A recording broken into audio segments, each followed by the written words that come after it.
الحمد للہ وکفی وسلام علی عبادہ الذین اصطفی اما بعد۔ اللہ تعالی نے جن چیزوں سے پناہ مانگنے کا حکم دیا ان میں انسان کا نفس اور شیطان ہے،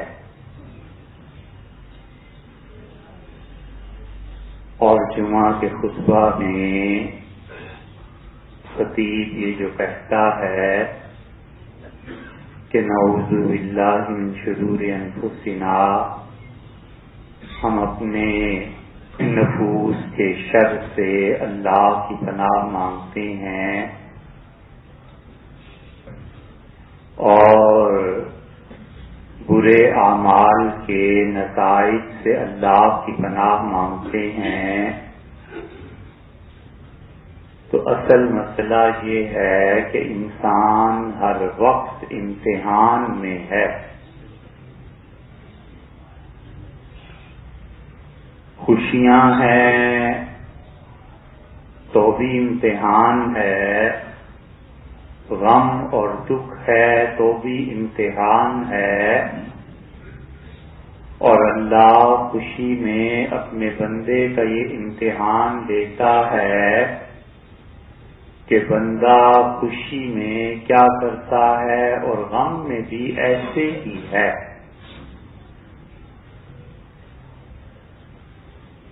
اسی لیے اللہ تعالی نے انسان کی نفسیات پر بحث کی ہے،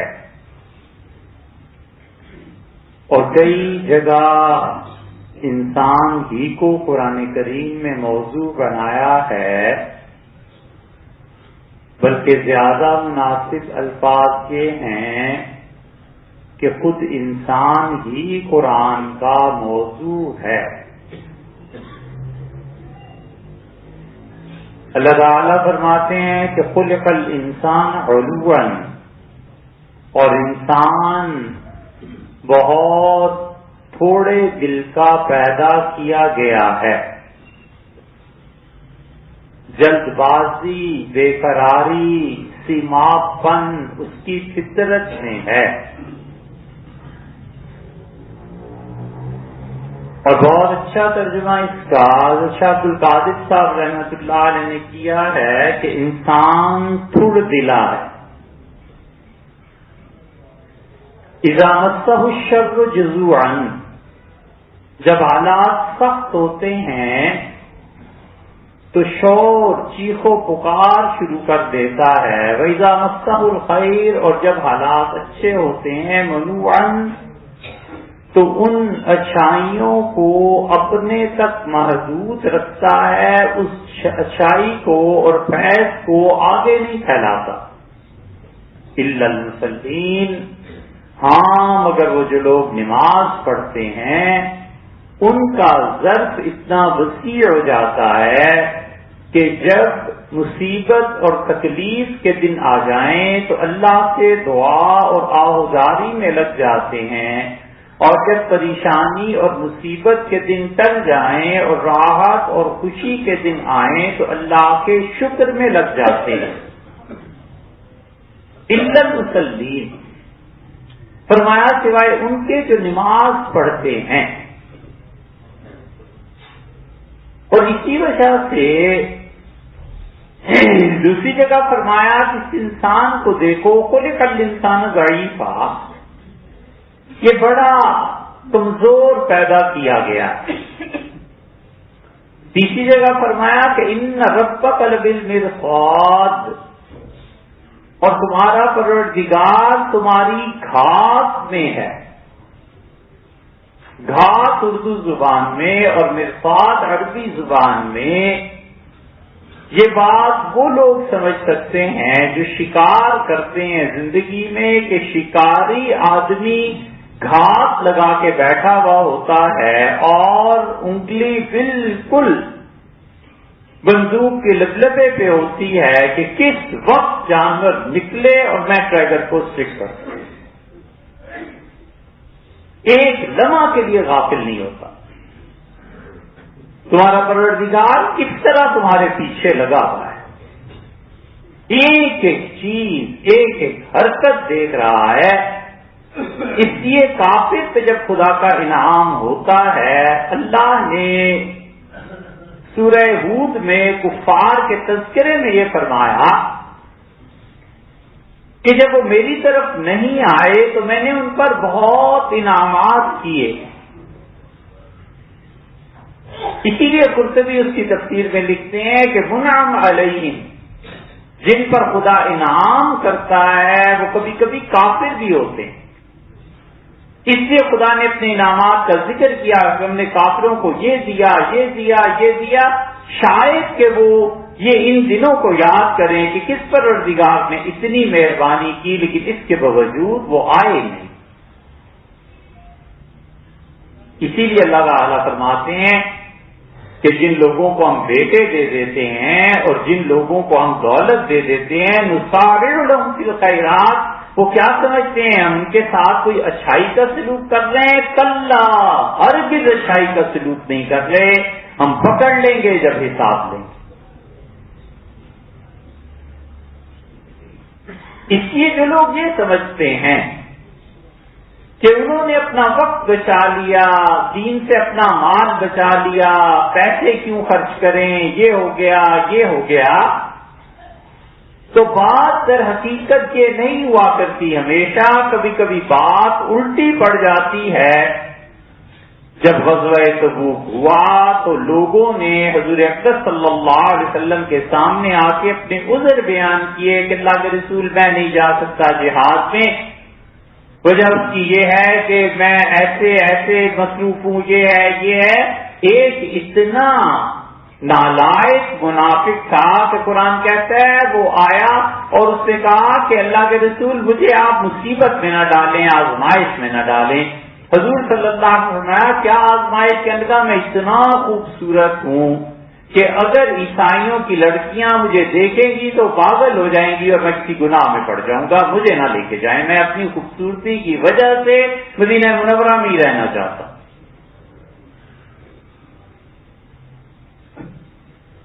یہ حالت تھی، اور حضور صلی اللہ علیہ وسلم اجازت دیتے گئے کہ اچھا ٹھہر جاؤ ٹھہر جاؤ۔ اللہ نے 2 مرتبہ عتاب نازل فرمایا۔ اللہ نے کہا عف اللہ عنک لما ذنت لهم، اللہ معاف کرے آپ کی اس بات کو، آپ نے کیوں ہی نہیں اجازت دے دی تھی کہ مدینہ منورہ ٹھہر جائے، حتیٰ یتبین، آپ اجازت نہ دیتے پھر مسئلہ کھل جاتا، اپنی مرضی سے ٹھہرتے تو لوگ بھی جان لیتے کہ یہ منافق ہے، کوئی بہانہ نہ رہتا، آپ کی اجازت کو انہوں نے بہانہ بنا لیا۔ فاللہ عنک لما ذنت لهم، اللہ درگزر فرمائے آپ کی اس بات سے، آپ نے کیوں اجازت انہیں دے دی۔ اور پھر اللہ نے کہا ہے کہ جتنے منافق مدینہ منورہ میں رہ گئے، میرے نبی صلی اللہ علیہ وسلم، بات یہ نہیں ہے کہ یہ لوگ رہ گئے تو بہت کوئی انہوں نے تیر مار لیا، اصل حقیقت یہ ہے کہ قد اللہم بعاصہم، مجھے ان لوگوں سے نفرت تھی، میں نے کہا خبردار جب تم میری راہ میں نکلے فسبقتہم، میں نے کہا مدینہ منورہ میں بیٹھے رہو، وقعدوا مع القاعدین، اور جیسے عورتیں گھروں میں بیٹھتی ہیں تم بھی بیٹھ جاؤ، خبردار جو میری راہ میں نکلے، مجھے اتنے برے تم لگتے۔ تو آدمی جو نیکی سے پہلو صحیح کرتا ہے، یہ ضروری نہیں ہے کہ اس کو ہی کوئی عذر ہو، سوچے اس بات پہ کہ کہیں ایسے تو نہیں کہ اللہ ہی کام نہیں لینا چاہتا۔ 10 سال مدینہ منورہ کے گورنر رہے اور آتے ہوئے رو رہے تھے، اور ایک ایک بڑے بڑے تابعین رحمہ اللہ زندہ تھے، ان کی خدمت میں گئے اور کہا حضرت کہیں ایسے تو نہیں ہے کہ جن لوگوں کے متعلق اللہ نے یہ فرمایا اور رسول اللہ صلی اللہ علیہ وسلم نے کہ مدینہ منورہ منافقوں کو نکال دے گا، میں بھی کہیں منافق تو نہیں ہو گیا کہ یہاں کی گورنر ہونے کی حیثیت سے ختم کیا جا رہا ہوں، دوسری جگہ بھیج رہے ہیں۔ ایک عمر بن عبدالعزیز رحمۃ اللہ کو سب نے تسلی دلائی، انہوں نے کہا عمر ایسی بات نہیں ہے، حکومت کے کام ہیں، ہوتے رہتے ہیں، دنیا ایسے چلتی ہے، آپ بہرحال منافق ہیں، اتنا کرتے۔ اس لیے نفس کے فخر اور کبھی اللہ کے انعامات کے دروازے کھل جانا، اس بات کی دلیل نہیں ہے کہ یہ آدمی خدا کی نظر میں بھی بہت اچھا ہے. یہ سب امتحان ہے. جو جاہل ہے اس کا اپنا امتحان ہے, جو عالم ہے اس کا اپنا امتحان ہے, جو غریب ہے اس کا اپنا امتحان ہے, جو پیسے والا ہے اس کا اپنا امتحان ہے. لِيَبْلُوَكُمْ أَيُّكُمْ أَحْسَنُ عَمَلًا. ہم نے زندگی دی اس لیے ہے کہ ہم امتحان کریں, جانچیں, پڑتال کریں کہ ہم نے ایک بڑی اچھی دنیا آباد کرنی ہے جس کا نام جنت ہے. تم میں سے جو پاس ہو جائے گا ہم اسے اس کا گھر دیں گے, اس جگہ پر لے جائیں گے. یہ ہے وہ چیز. اسی وجہ سے آدمی کبھی یہ نہ سمجھے کہ میں جس حال میں ہوں یہ بہت اللہ کے انعامات اور مہربانی. خدا آزماتا ہے اور خوشی میں بھی آزماتا ہے اور تکلیف اور دکھ دے کے بھی آزماتا ہے کہ اس کے بندے کا رسپانس کیا ہے, اس کے بندے نے رد عمل کا کیا اظہار کیا. یہ جو کچھ ہے خدا کے فیصلے اس پہ ہو جاتے ہیں. اللہ تعالیٰ مہربانی بھی کرتا ہے اور دنوں کو پلٹ بھی دیتا ہے. اسی لیے حضور اکرم صلی اللہ علیہ وسلم نے لوگوں کو یہ بتایا کہ تمہارے اعمال کے نتائج آتے ہیں اور تمہارے نفس کا مکر تمہیں تباہ بھی کر دیتا ہے. اور اس کے بعد فرمایا من یہدہ اللہ فلا مضل لہ, جسے اللہ ہدایت دے دے اسے کوئی گمراہ نہیں کر سکتا, اور جسے خدا گمراہی پہ چھوڑ دے پھر سے ہدایت بھی کوئی نہیں دے سکتا. اس ہدایت اور گمراہی کا ایک درجہ تو وہ ہے جو انسان کے اپنے بس میں اور اختیار میں ہے, اور جو اپنا درجہ ہے بس اسے استعمال کرے. آنکھیں کھول کے جیے, کان کھول کے اس دنیا میں وقت گزارے اور اللہ کی بات کو سنے. جو اپنا درجہ ہے اپنا کام کرتا رہے. اور اگر انسان غفلت برتے اور خود اپنی کوتاہی ہو تو اللہ کو الزام نہ دے. لاہور میں کئی برس پہلے بک فیئر ہوا, کتابیں دیکھنے گئے. ایک ہندو انٹرنیشنل فیئر تھا, بک فیئر, تو ہندو بھی آئے تھے اور اس نے بڑا اچھا اسٹال لگایا, بہت کام کی کتابیں چھاپی. تو اس پبلشر سے ہم نے دریافت کیا, کتابیں لی تو بڑے خوش ہوئے وہ, اور انہوں نے کہا گوتم نام ہے میرا. کہا دلی آئیں تو ملیے گا. دلی گئے, ان کے کتب خانے پہ بہت شاندار کتب خانہ, کروڑوں روپے کی مالیت کی کتابیں, بہت اچھی طرح پیش آئے اور شریعت کے 2-3 مسائل ہم سے پوچھے. عرض کیا کہ جناب والا آپ کو ان مسائل کی کیا ضرورت پیش آ گئی؟ تو کہنے لگے آپ یہ بتائیے کہ مسائل کو بتانا کسی کو یہ گناہ کا کام ہے کہ نیکی کا؟ بہت نیکی کا کام ہے, علم کے پھیلاؤ. تو کہنے لگے انٹرنیٹ پہ جو مسلمانوں کے دین کے سوالات آتے ہیں ان کا جواب دیتا ہوں. کیسے جواب دیتے ہیں؟ کہنے کہ آپ سے پوچھ لیا, ان سے پوچھ لیا, اس سے پوچھ لیا, علماء دین سے پوچھتا ہوں اور جوابات لکھتا رہتا ہوں. اور ہم نے کہا کس نام سے آپ لکھتے ہیں؟ کہ لے گوتم کے نام سے. اب یہ مفتی ہیں ہندو اور گوتم کے نام سے وہ مسلمانوں کے بچوں کے سوالات کے جوابات دیتے ہیں. یہ ہے اس انٹرنیٹ کا حال کہ ہمارے بچے کئی مرتبہ فون کر کے کہتے ہیں انٹرنیٹ پہ دیکھ لیا تھا, یہ مسئلہ اس طرح تھا, اس طرح تھا. اسے کیا معلوم کہ انٹرنیٹ پہ کون جواب دے رہا ہے, ہندو ہے, سکھ ہے, عیسائی ہے. اور اس کے لیے پھر بھرم رکھا کہ گوتم کا نام رکھ لیا. اگر کوئی سکھ ہو بلدیو سنگھ اور اپنا نام محمد انور رکھ کے اگر بات کرنے لگے تو پھر کیا ہے؟ اسی وجہ سے حضور صلی اللہ علیہ وسلم نے چن چن کے آگاہ کیا ہے کہ کتنے فتنے امت میں آئیں گے. فرمایا اس سے بچنا. آپ نے فرمایا جب قیامت کے قرب کا وقت آئے گا تو تم دیکھو گے کہ ہر شخص قرآن کی دعوت دینے اٹھ کھڑا ہوا ہے اور ہر کوئی کہتا ہے قرآن پڑھو, قرآن پڑھو, قرآن پڑھو. یہاں تک کہ بچے کی تفسیر بیان کریں گی اور پھر رسول اللہ صلی اللہ علیہ وسلم عورتیں بھی قرآن کی تفسیر بیان کرنے لگے، عورتیں بھی میدان میں اتر آئیں، اور جب وہ دیکھیں گے کہ یہ جو تفسیر میں بیان کرتی ہوں یا کرتا ہوں کوئی میری نہیں سنتا، تو پھر اس میں وہ جھوٹ ملائے گا تاکہ لوگ اس کی طرف رجوع کریں، اور پھر اس کا مجمع بڑھے گا۔ یہ ہے وہ کیفیت جس کی نشاندہی فرمائی کہ قیامت کے قریب لوگ جھوٹ سے دین کو پھیلائیں گے، اور یہ ہوا کرتا ہے۔ تحریکات ایندھن چاہتی ہیں، فرد سے فرد کی تعمیر اور الگ بات ہے، اور فرد کی تعمیر جماعت سے نہیں ہوا کرتی۔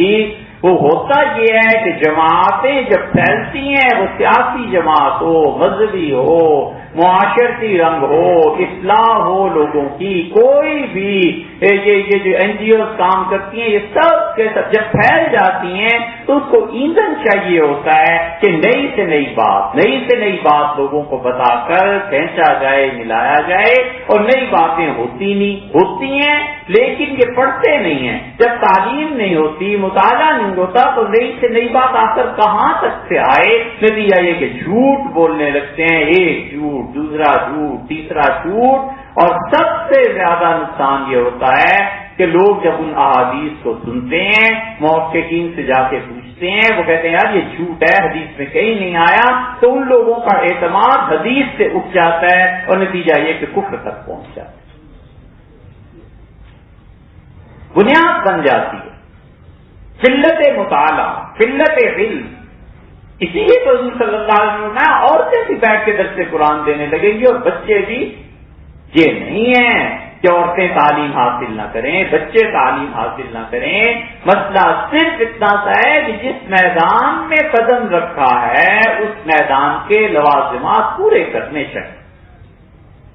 جمعہ پڑھے، کوئی نہیں روکتا، اور وہ کہتا ہے کہ میں جمعہ پڑھنا چاہتا ہوں بغیر وضو کیے، تو اب بولو کس کا جمعہ ہوگا اگر بغیر وضو کے پڑھے؟